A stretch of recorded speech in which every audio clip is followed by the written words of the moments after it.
আমাদের পাশে থাকবেন। আমরা আমাদের ভোট বুঝে নেওয়ার জন্য যা করতে হয় তাই করব। তা আমি সকলকে এই ভোটের আন্দোলনের সরকার আহ্বান জানিয়ে আপনারা যাতে সুন্দর সুষ্ঠুভাবে ভোট দিতে পারেন সেই আশাবাদ ব্যক্ত করে আমি আমার বক্তব্য শেষ করছি। আল্লাহ হাফেজ। বাংলাদেশ জিন্দাবাদ, মহিলা দল জিন্দাবাদ, শহীদ জিয়া বেগম খালেদা জিয়া জিন্দাবাদ, তারেক রহমান জিন্দাবাদ, যশোর উন্নয়নের কারিগর জননেতা জনাব তরিকুল ইসলাম জিন্দাবাদ, অমর হোক। যশোরের জনপ্রিয় নেতা অনিন্দ ইসলাম আমির জিন্দাবাদ জিন্দাবাদ। সকলকে ধন্যবাদ। আসসালামু আলাইকুম। ধন্যবাদ হাসিনা ইউসুফকে। এ পর্যায়ে বক্তব্য নিয়ে আসছেন যশোর জেলা মহিলা দলের সভানেত্রী রাশিদা রহমান। আজকে দেয়ারা ইউনিয়নের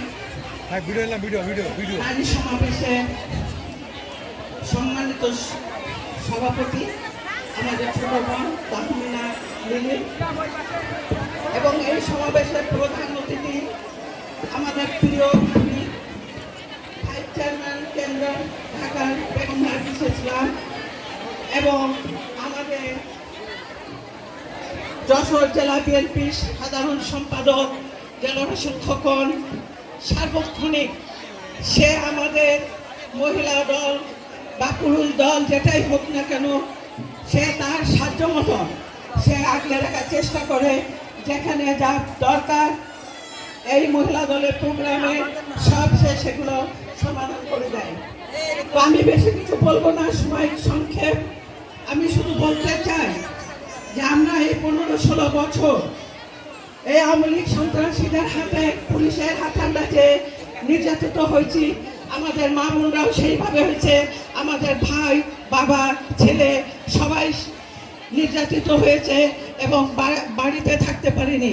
আমার মা বোনেরা অনেক সময় নিজেরা বাইরে থেকেছে, আর ভাইদের বা ছেলেদের বাইরে থেকে যারা আসছে বিএনপি করে তাদেরকে ঘরের ভিতরে চুপি চাপে তাকে রাখার চেষ্টা করেছে, তাদের খাবারটা পৌঁছে দিয়েছে।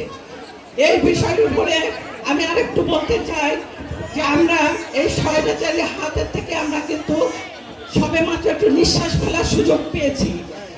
আমরা কিন্তু এখনো স্বাধীনতা পাইনি, কারণ 17-18 বছর আমরা কোনো ভোট দিতে